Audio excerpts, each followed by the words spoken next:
up? I'm Paddy Donnelly. I'm a bass player from Buffalo, New York. Currently work at the Bern Gallery and reside in Burlington, Vermont. This is what I do.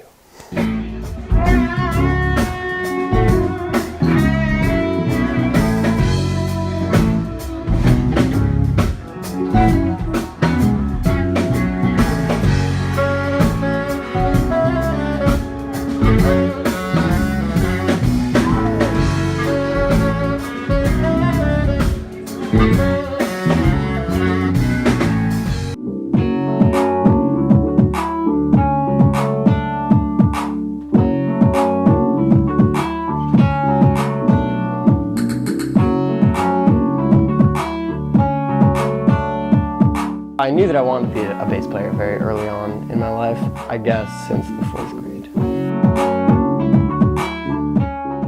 When I was like a young boy, I was obsessed with music. It was my life, from the time I was conscious. I was always like the rock kid. Like in elementary school, I had like the Beatles lunchbox and Beatles cut and all that shit, like that was my thing. I got my first bass in 4th grade and didn't ever really want to practice. So it was just like too much, felt like homework, and I was just like a free kid at that time. Little by little, as I became more familiar with the instrument physically, that gap closed further and further, and that's when it really started to feel like what I was supposed to do with my life. Right around the time that I came to Vermont, I was getting super entrenched in like live-tronica, jam-tronica music.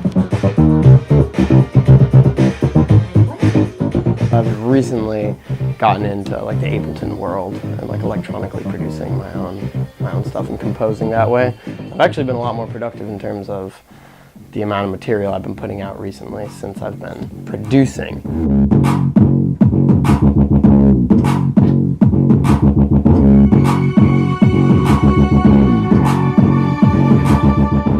I became immediately obsessed with like this half electronic, half organic, improvisationally based sound.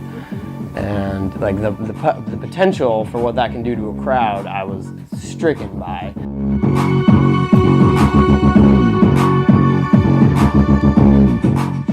And it was immediately so obvious the power that dance beats have in a live setting.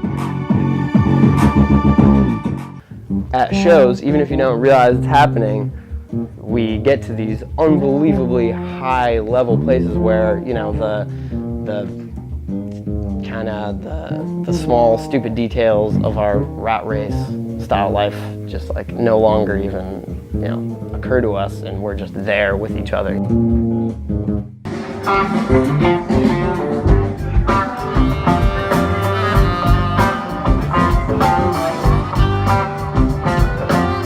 Work here at the Bern Gallery, home of the Pipe Classic, the world's longest running glassblowing competition. We make a lot of these pipes here, offer glassblowing lessons, repairs, custom work. Voila.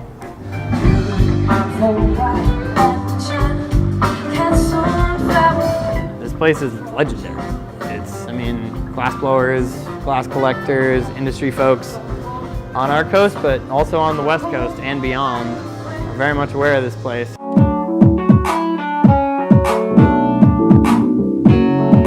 I started working here in the summer of 2016, so I was here for probably 20 hours a week, something like that, and I kept that up throughout my senior year of school, just kind of balancing school stuff with this, but pretty much as soon as I graduated, I moved up to 40 hours.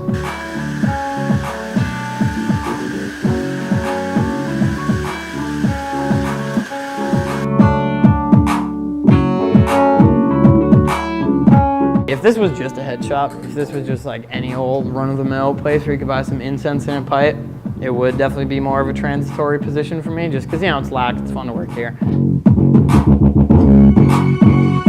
But this place is a lot more than that. It really is a community gathering center and one of the hot spots of the glassblowing scene on the East Coast. I've become embedded in this greater community that I didn't anticipate, that I really have started to care for.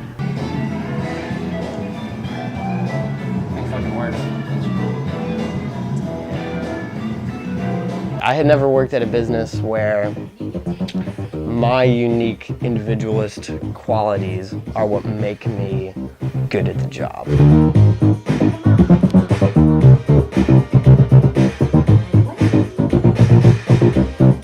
A bong can be a lot more than just that, it's just a platform like any other for artistic expression.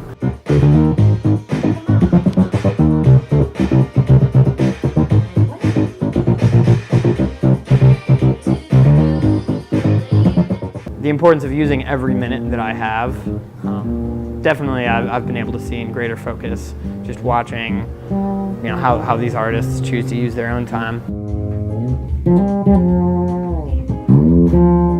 When I'm home, I have the option to just post up on the couch and just hang out until I have to go to work again. But if I do that, my fingers are getting slower and I'm not refining the things that I have started.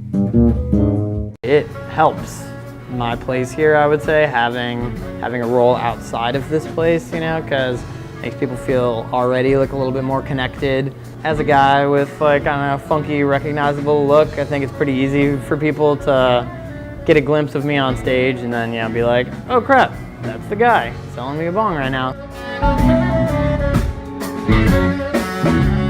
Once you're kind of in this scene, it's like there's just these names and faces that just people just know. I virtually never hit up venues, I just get offers and I'm like, do I want to do it or not, which is, again, kind of a nice, lax place to be in as a musician.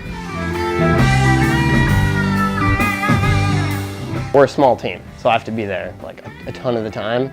It would be nice if I was spending more time working on composition or practicing. Oftentimes in the morning I'll get a really good ball rolling when I'm just in Ableton making stuff and I'm like, oh shit, I have to be in the shop in 5 minutes. I'd say that's made me realize the importance of time management in my own creative productivity.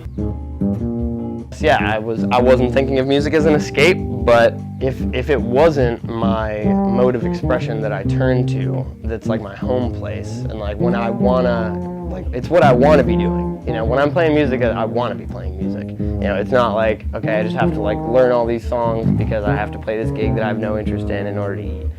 That's not my sitch.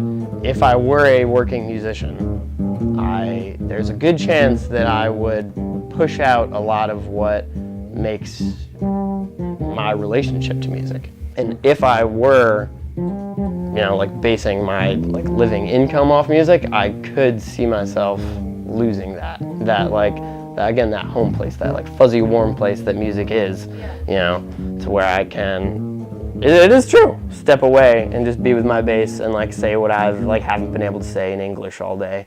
Yeah, it is, I guess it is an escape, definitely.